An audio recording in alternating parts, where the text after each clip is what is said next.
The Sandman is a series that has many interesting characters. We've got 7 deities who personify fundamental, universal, and mortal concepts. We've got a setting that changes according to the will of its owner. We've got several gods, demigods, and comic book characters that add as much color to the narrative as they do confusion. And most of all, we've got what's probably the most extreme form of sibling rivalry with regards to Dream's relationship with Desire. But out of all these characters, the most important one is a newborn baby whose existence will change the entirety of the Sandman Universe. This child's name is Daniel Hall, and while you might think you know all there is to know about him after watching Netflix's Sandman, in truth, there's a lot more to him. In this video, we're going to reveal everything there is to know about the origins of Daniel Hall, so strap on your spoiler hats because this is going to be a bumpy ride. The grandson of the Amazon princess and son of 2 superheroes. Daniel Hall's lineage. Addressing Daniel's lineage is no easy task thanks to DC's tendency to wipe out established canon with crisis events. Nevertheless, we'll do our best to untangle the web of crossing bloodlines that led to his birth because it's one of the most fascinating things about him. Originally, Daniel was conceived in the pre-crisis era of DC Comics, and his parents were superheroes in their own right. Golden Age Wonder Woman from Earth 2 is the one who fell in love and later married the human being called Steve Trevor. With Steve, she had a single child, a daughter whom she named Hippolyta in honor of her own mother. Hippolyta Trevor was raised in the most unique way possible, for she possessed both human knowledge and Amazonian training. Being the bearer of all her mother's powers, it was inevitable that she would follow in her footsteps, and once her training reached a sufficient level to allow her to operate as one, she immediately decided to don one of the snazziest costumes we've seen to date. Lyta adopted the codename Fury and became a part of Infinity Inc., a group of superheroes who were the offspring of members of the Justice Society of America. This precursor to the Teen Titans went on to save the world many times, and it's as part of Infinity Inc. that Lyta met her future husband, Hector Hall. Hector, too, has a unique place in the DC roster because originally he was the son of Carter and Shiera Hall, aka Hawkman and Hawkwoman. Because of the perpetual reincarnation cycle that his parents are stuck in, Hector, too, becomes part of their never-ending rivalry with the ancient sorcerer Hath-Set. He grows up alongside several super kids, including Hippolyta, but they don't become an item until well after they're superheroes in their own right. Hector had a rather contentious childhood because his parents showered their son with the attention he felt he deserved. So, when he became old enough to invent things by himself, he created armor from the same nth metal that kick-started the rivalry between his parents and Hath-Set and started calling himself Silver Scarab. The Fury and Silver Scarab went on several Infinity Inc. missions together, growing closer with each mission and eventually getting married. But Hector Hall's inclusion in his parents' karma is what ended his relationship with Lyta before the DC multiverse was rebooted. As the son of Hawkman and Hawkwoman, Hector was destined to fall into the hands of Hath-Set and trigger the end of the world by controlling the mythical Eye of Ra. When that happened, he turned into a monstrous version of his moniker, becoming a literal Silver Scarab. The only thing that stopped his rampage was his wife, Hippolyta, who at this point was semi-retired because she was pregnant with Hector's child. Silver Scarab's rampage was dealt with by his former Infinity Inc. teammates, but what really stopped him was his unborn child, whose purity and goodness kept Hector anchored to his humanity and prevented him from fully unleashing the Eye of Ra. As he died, he felt grateful for Hippolyta and their child, but before the kid could come into the world, reality was overwritten by the events of Crisis on Infinite Earths. This new continuity left much of Hector's origin story the same, but made a few drastic changes to Lyta's, starting with her parentage. She was no longer the daughter of Wonder Woman, or rather Helena Cosmatos, aka the First Fury. Helena was a woman who was bestowed with the power of the Erinyes, aka the 3 Furies of the Greek underworld, and this is where Hippolyta Hall's connections to the Sandman Universe begin. In the post-crisis world, Lyta was an incarnation of the Fury Tisiphone, but she was raised by foster parents Miss America and her husband Derek. She learned of her true heritage from her aunt Electo and was trained to become a heroine by Wonder Woman's time-traveling mom, Hippolyta, her namesake. Much like her original incarnation, this Hippolyta Hall also went on to adopt the Fury moniker and operated as a hero alongside Silver Scarab, but her heroic adventures stopped when she decided to become a mom. She quit Infinity Inc. and solely focused on family life, But tragically, this new timeline also decided to kill Hector. None of this has been addressed in Netflix's Sandman, likely because of the complex web of character licensing that exists in the current film sphere, but it doesn't change the fact that Daniel was supposed to be Wonder Woman's grandson originally. Neither does it change the fact that before Gaiman penned Sandman, he was the grandson of the Furies themselves, who play a major role in the series. And let us not neglect the ancient Egyptian blood running through his veins, because Hector was still acknowledged as being Hawkman and Hawkwoman's son in the new DC multiverse. Now that we have the matter of his lineage clarified, or muddied further depending on your taste, let's dive into Daniel himself, because even his conception is a convoluted mess. Anotherworldly Conception. How Daniel came into existence. When the continuity was changed thanks to the crisis, the circumstances of Daniel's conception were also altered. But even then, what we see in Netflix's Sandman and what happens in the comics and graphic novels couldn't be further apart. The basic premise of Hippolyta's pregnancy remains the same. After Hector's death, he starts visiting her as a ghost in her dreams. This is because of Morpheus's imprisonment by Roderick Burgess. It's within these dream encounters that Lyta becomes pregnant, much like she does in the TV show. But apart from these things, everything else about their stories has been changed. You see, being in the dreaming doesn't hasten Lyta's pregnancy. It actually halts it.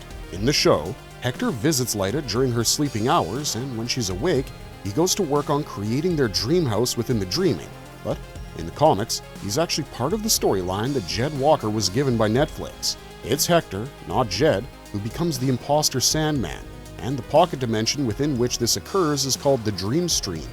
This place is created and sustained by the nightmares Brute and Glob, whose intentions were not nearly as noble as Galt's. After Dream's imprisonment, several of his servants end up leaving the dreaming, but Brute and Glob endeavor to become its shadow masters. To achieve this, they decide to create a Sandman of their own, and that Sandman initially is the scientist Garrett Sanford. Sanford takes to his role as Sandman quite faithfully at first, but as he realizes what's happening to him, he suffers a mental breakdown and takes his own life. This is when Brute and Glob bring Hector Hall's soul into the dreaming to become the new Sandman, as opposed to his soul finding its way into the dreaming of its own volition, as it does on the TV show.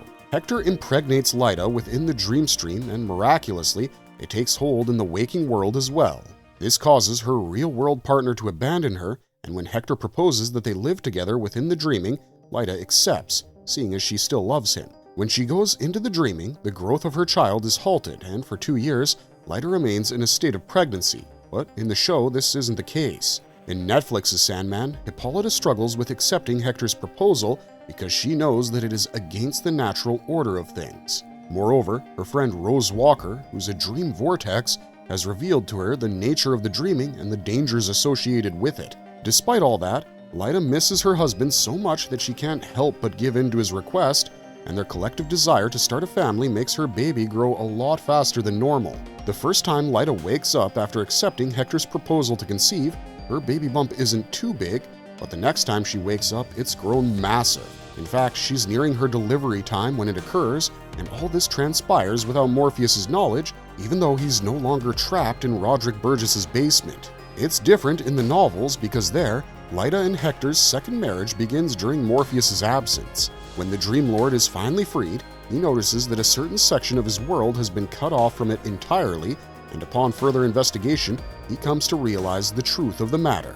Dream immediately sends Brute and Glob into the darkness, a place where he stores and disintegrates his unfaithful servants, and informs Lyta that one day, her child would be his. This has nothing to do with the fact that her and Hector violated the cosmic laws of existence itself by trespassing in his domain and living out their fantasies alongside a couple of nightmares.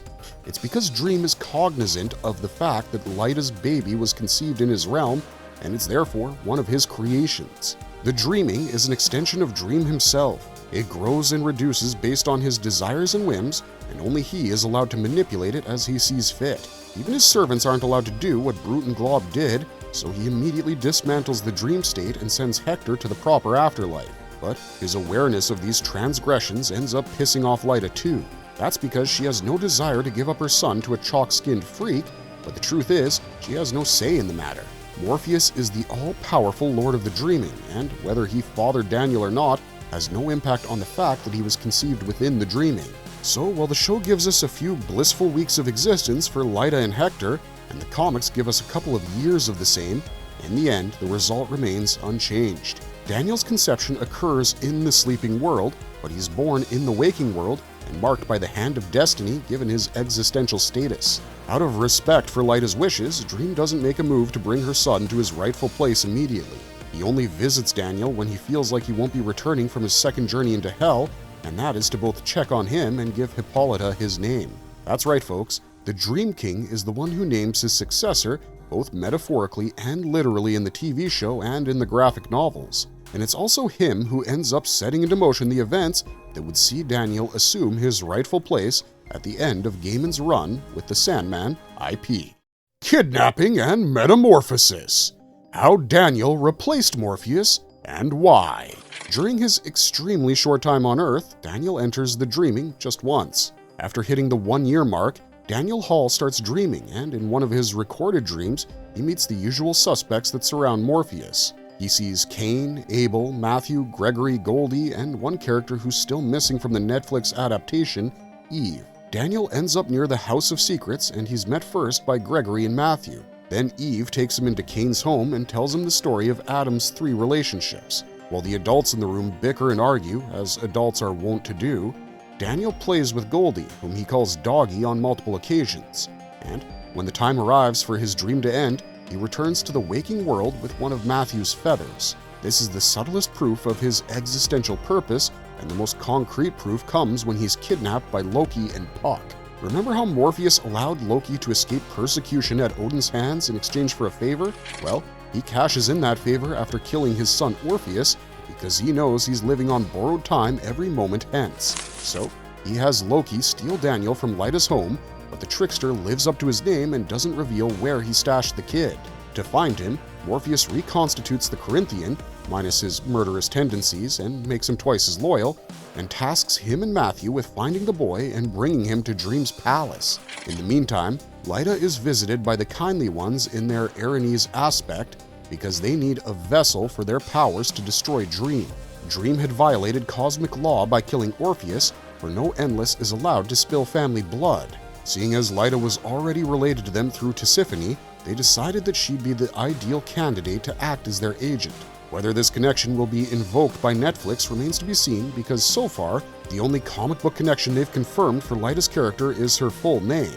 But we hope for the sake of symbolism and continuity that they do, because neither Fury nor Silver Scarab has ever made it to the big screen. The Kindly Ones obscured the facts of Daniel's abduction and convinced Lyta that she needed to kill Dream to get her son back. Her actions during what is the final arc of Gaiman's Sandman nearly destroys the entirety of the dreaming. But by the time she finally enters his palace to confront him, the Corinthian and Matthew have succeeded in locating and securing Daniel.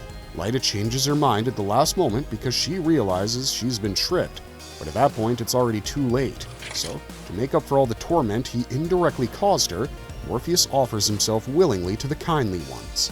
And when he dies, his essence of life travels to Daniel, whom he had handed an emerald dreamstone shortly before. This is how a 2-year-old child becomes the next incarnation of Dream, and once Daniel's divine constitution stabilizes, his first move as the new Morpheus is to forgive his mother and spare her from retribution. He knows that whatever Hippolyta did, she did out of love and not malice. And besides, the Kindly Ones had tricked her. So, Daniel puts his own mother under his protection and vows that the remainder of her life will be spent in peace. And that's how this kid, with one of the most unique lineages and origins in comic book history, becomes the second Dream of the Endless. Marvelous verdict! That being said, we hope you enjoyed our breakdown of Daniel's origins because that's all we've got for you guys. Let us know your thoughts in the comments down below, and don't forget to like, share, and subscribe to Marvelous Videos for more Sandman content. We'll see you guys real soon with another video based on this wacky universe, so until then, stay safe and remember, not all strange men want to kidnap you for nefarious purposes. Some of them might want to make you a literal god, as was the case for Daniel. Thanks for watching, stay safe out there, and have a marvelous day.